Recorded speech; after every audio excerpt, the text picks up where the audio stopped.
Ataja kunijalia. Umeshavurugwa. Acha tu. Asalamu alaykum. Wa alaykum salam. Mambo yanasemaje? Alhamdulillah. Umependeza sana. Asante.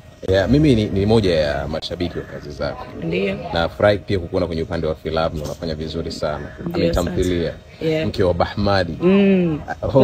Hongera sana. Asante. Mchache sana. Ni nani aligundua kipaji chako kwenye ile eneo? Gabo Zigamba ama Salim Ahmed. Okay. Yeah. Ambaye ndo producer wa hiyo tamthilia Mawio. Okay, kuna chochote kinahusisha nyuma ya kamera ambacho kimefanya yeye awe karibu na wewe kiasi cha Of course mimi ni dada yake. Ni kaka yangu kwa muda mrefu, tumekuwa tukiongea, tukishauriana, tukipeana maneno matatu, tukishirikiana kwenye mambo ya kijamii, mambo ambayo yanahusika hivyo. Kwa hiyo akaona kipaji changu, of course siku nyingi akasema dada una kipaji bwana, tufanye kitu hichi. Nikawa naogopa, but this time akasema mimi nafanya. Na surprise alionifanyia kubwa ni kwamba hakunambia wakati anaandika Bahmadi ni nani. Kwa hiyo mimi nilikuwa najua, nilipomuuliza Bahmadi nani akasema kuna jamaa mmoja tu yuko huko Zanzibar tutamkuta. Kwa kufika pale location on site ndo naambiwa Bahmadi ndo mimi. Akasema mtihani mtu naigizaje na kaka yangu alafu ndo anakuwa mume wangu. Kwa hata mwanzo watu wakiangalia ilikuwa yani nashindwa, lakini baadaye kabidi niweze kwa sababu nikaja nikaamini kwamba ni kazi ndio inayofanya tu hivyo. Nice. Ni ushauri gani bora zaidi wewe kupewa kwenye maisha yako? Ushauri bora kutafuta hela. Okay. Yani simtegemee mtu.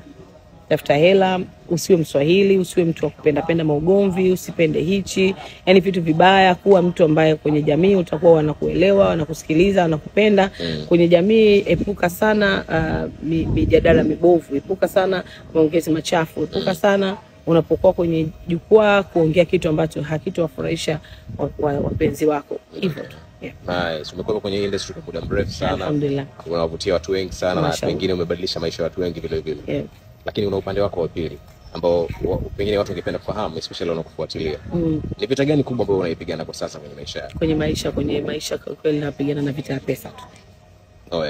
Yani mimi pesa tu. Nikitaka kugombana na mimi tugombane kwenye pesa. Huwezi kugombana na mimi kisa mwanaume, huwezi kugombana na mimi kisa sijui nimekukanyaga, huwezi kugombana na mimi kisa sijui nimefanya kitu gani, kwa sababu sio maisha yangu.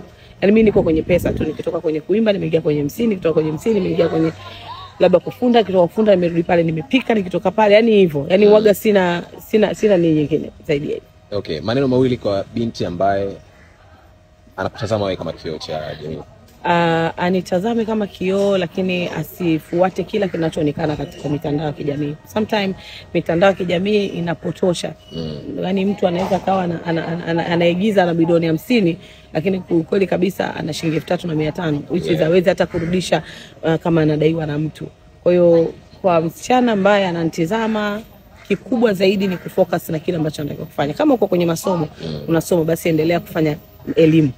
Ukisha kupata elimu utaondoa ujinga, kupata elimu utaondoa vitu ambavyo havifai kufanyika.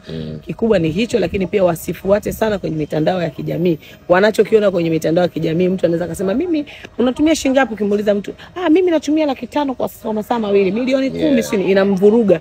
Anajiona yeye hana thamani, anajiona yeye hana pesa, mtu wa siku ataenda kutaka kudanga, afanye vitu ambavyo havifai kwenye jamii, mradi tu na yeye aweze kupata fedha, aweze kuendelea na vitu vingine. So mitandao ya kijamii ifuate katika kutengeneza na sio kujijengea wewe kwamba hichi ndio kitanifanya mimi nikafika mbali. Okay, mimi nakushukuru sana, kutakia kila la heri. Thank you so much. God bless you.